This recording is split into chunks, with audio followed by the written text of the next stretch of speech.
आप एक और डेवलपमेंट की तरफ नजर रखें कि इमरान खान और एस्टेब्लिशमेंट में डील की खबरें हैं जी। और बड़ी एडवांस स्टेज पे वो चीजें चल रही है। अभी तक जो इमरान खान साहब की मकबूलियत है वो एंटी एस्टेब्लिशमेंट होने की वजह से है। हम्म। ठीक है, वो उनके इमरान खान की मोहब्बत का वोट नहीं है, वो एंटी एस्टेब्लिशमेंट वोट है। वो वोट जिस दिन ये डील करेंगे, और मैं आपको एक और खबर देता चलूं आज आपके प्रोग्राम में, जी। कि बरतानिया से बड़ी सीरियस कोशिशें हो रही हैं इमरान खान को रिलीफ दिलवाने के लिए, डील करने के लिए, और बहुत सारी जो बैकडोर डिप्लोमेसी है वो चल रही है, और बरतानिया बड़ा एक किरदार अदा कर रहा है इमरान खान साहब के लिए एनआरओ लेने के लिए। यहाँ पे उनकी जो एक्स वाइफ है जुमैमा, जो कि बहुत एक असर रसूख रखने वाली खातून है, उनका पूरा खानदान आपको पता है।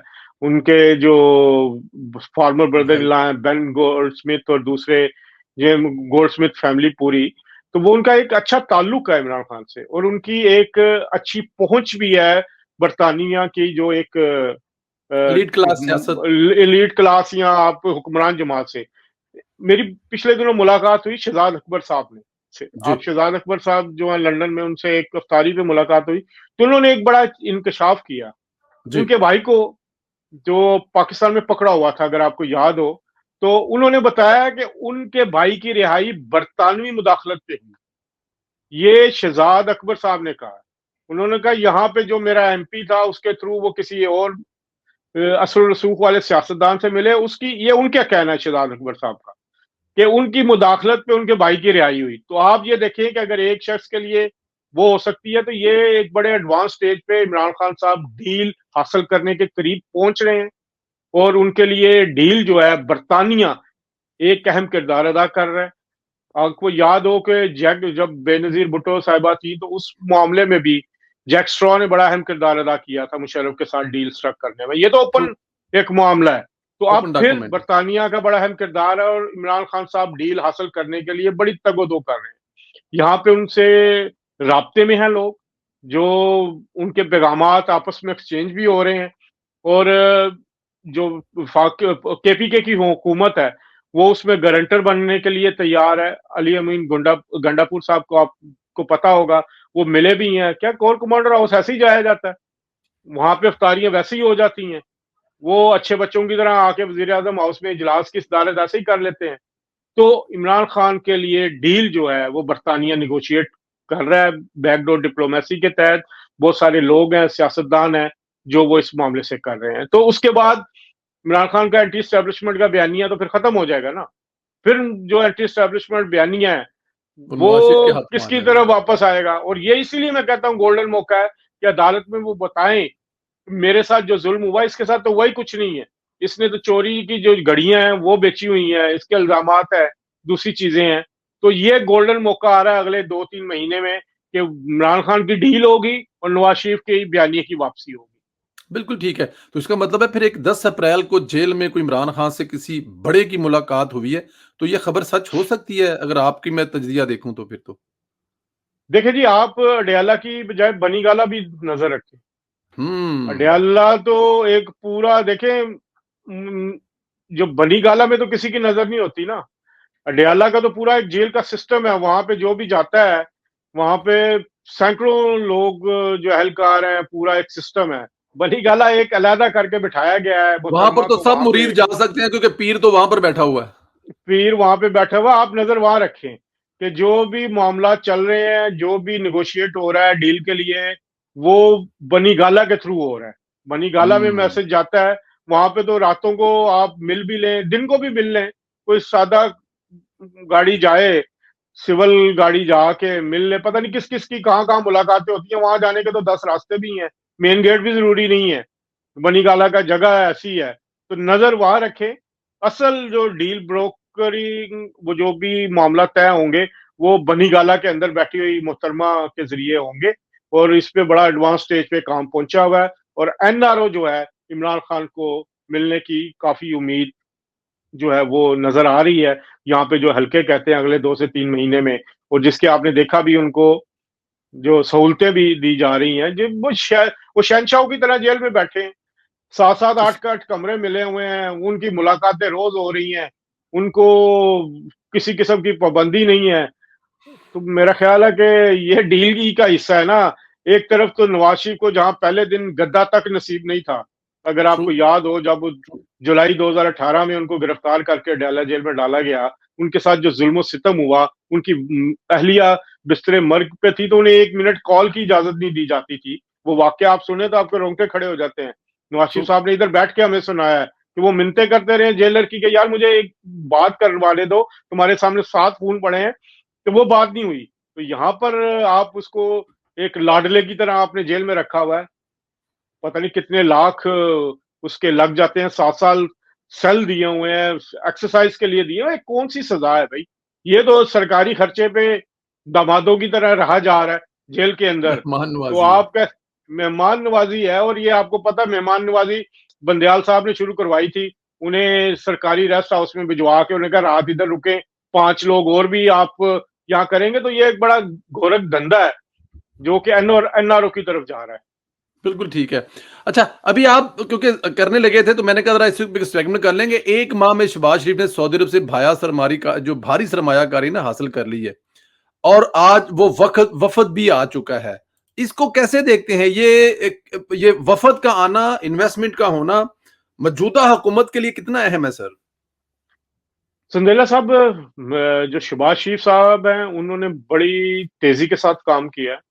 वो, मैं उनको तकरीबन 20 साल से जानता हूँ, 2005 से, और काफी उनको करीबी उनके साथ काम भी करने का मौका मिला जब सीएम भी थे। तो उनमें एक चीज है कि वो कहते हैं ना, निचिल्ले होकर नहीं बैठते, वो जी, चैन से नहीं बैठते। उनके जो चीज सर पे सवार होती है, वो उसको अपने टास्क को पूरा करने के लिए हर मुमकिन मेहनत करते हैं।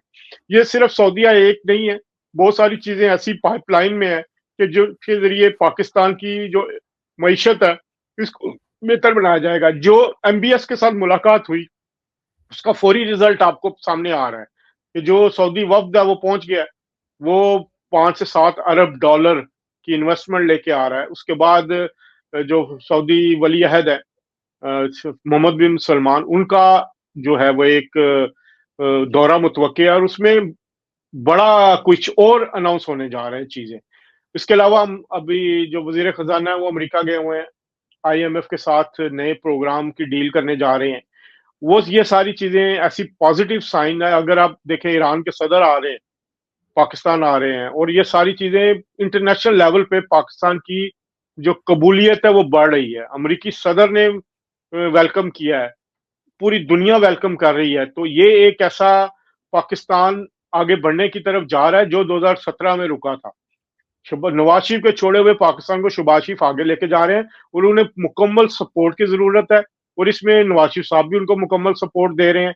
तो उम्मीद यही है कि अगले चंद 6 से 8 महीने में चीजें टर्न अराउंड होंगी। और आपने रिपोर्ट भी देखी कि महंगाई में भी कमी का जो है वो अगले साल 25 से 15% पे आ जाएगा। तो ये एक रुके हुए पाकिस्तान को जो शहबाज शरीफ साहब आगे की तरफ लेके जा रहे हैं, जो एक बड़ा पॉजिटिव साइन है। बड़ा पॉजिटिव साइन है, आप ये बता रहे हैं।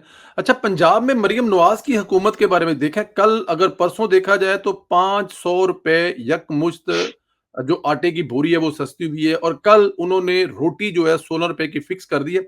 ये एक बड़ा बेसिक प्रॉब्लम था जो हर पाकिस्तानी का, हर पंजाब में रहने वाले इंसान का था, वो चाहे किसी से भी सूबे हो गए। तो मरियम नवाज की जो कारकर्दगी अब तक, उस पर क्या कहेंगे आप? देखिए जी, मरियम नवाज शरीफ ने अपना मुकाम खुद बनाया है। वो वो पाकिस्तान की वाहिद खातून सियासतदान है जिन्होंने निचले लेवल पे जाके अपनी सियासत शुरू की है। मुझे आज भी वो वक्त याद है, जुलाई 2018, जब नवाज शरीफ साहब ने पाकिस्तान वापसी का फैसला किया, तो मरियम नवाज साहबा यहाँ पे थी, उनकी वालदा बीमार थी। जी। नवाज शरीफ साहब ने मरियम नवाज साहबा को कहा कि आप रुक जाएं, आप पाकिस्तान ना जाएं, आपको फिर मेरे साथ जेल में जाना पड़ेगा, आप यहाँ अपनी रह के अपनी वालदा की तीमारदारी करें। तो उस वक्त मरियम नवाज ने बड़े तारीखी अल्फाज कहे थे अपने वालिद को कि मैं आपको अकेला नहीं छोड़ सकती, मैं इस सख्तियों में आपके साथ खड़ी होंगी। मैं ये नहीं चाहती कि कल को कोई ये कहे कि मरियम नवाज सजा के डर से भाग गई और वो पाकिस्तान वापस नहीं आई। तो ये एक खातून जो घरेलू खातून है, जो सियासत से उनका कोई ताल्लुक नहीं था, ये उनके अल्फाज थे, और ये नवाज शरीफ की बेटी ही कह सकती है, जिस तरह नवाज शरीफ ने पहले भी जेलें काटी। तो वो ना सिर्फ आई, हम पूरे सफर में उनके साथ थी। आके जब जहाज एयरपोर्ट पे रुका, लाहौर एयरपोर्ट पे जब उतरने लगे, तो सबसे पहले मरियम नवाज आगे आई और उनका बाप चले रे। चले। हम मैं वो उनको लेके गई, जहाज तक लेके गई। तो मतलब एक ऐसी खातून जिसने अपने सारे मामला खुद देखे हों और बाप के साथ खड़ी हुई, और ना सिर्फ खड़ी हुई, दोबारा इक्तदार में लेके आई है। तो ऐसी खातून के साथ उसका ग्राउंड लेवल पे राब्ता जो है वो पहले से भी मौजूद था।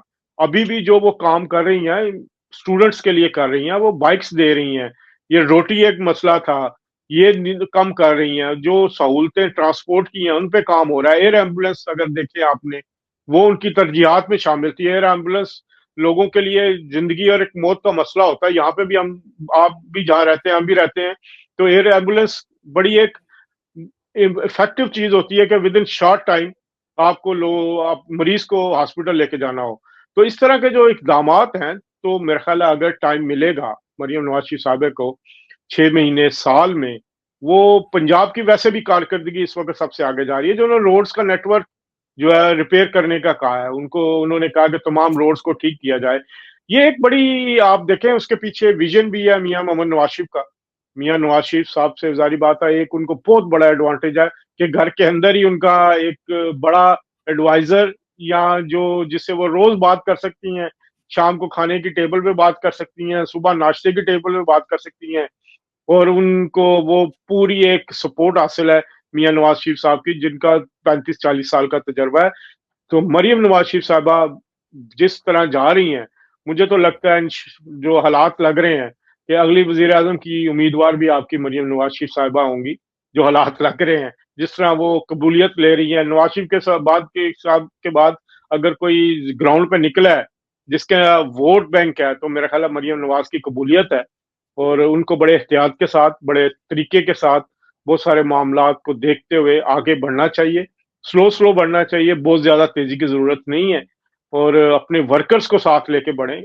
ये एक बार फिर मैं कहूंगा, इन वर्कर्स के जरिए ही आप को स्ट्रेंथ मिलेगी, चीजें मिलेंगी, मामला बेहतर होंगे। तो इंशाल्लाह लग तो यही रहा है कि अगले चंद माह में वो मजीद मजबूत होकर उभर कर सामने आएंगी। बिल्कुल ठीक है। मरियम नवाज़ वर्कर को अपने सर का ताज कहती थी जब वो अपोज़िशन में होती थी। तो वर्कर यही उम्मीद करते हैं कि हुकूमत में भी हैं, तो वर्कर उनके सर के ताज ही रहने चाहिए, ऐसा ही होगा। सर ये फरमाइए लंदन में राजा आदिल राजा साहब का क्या अपडेट है? सुना उनको कुछ जुर्माना वगैरह हो गया है और कितने केस थे? क्या कुछ तफ़सीलात हैं उसकी सर? देखिए जी, एक केस हुआ है। हमारे जो एक ब्रिगेडियर साहब थे, राशिद नसीर साहब, उन्होंने जी, केस किया था डेफेमेशन का। जी। उसमें उनकी दो दरखास्तें थी। एक दरखास्त तो ये थी कि ये केस रोका जाए,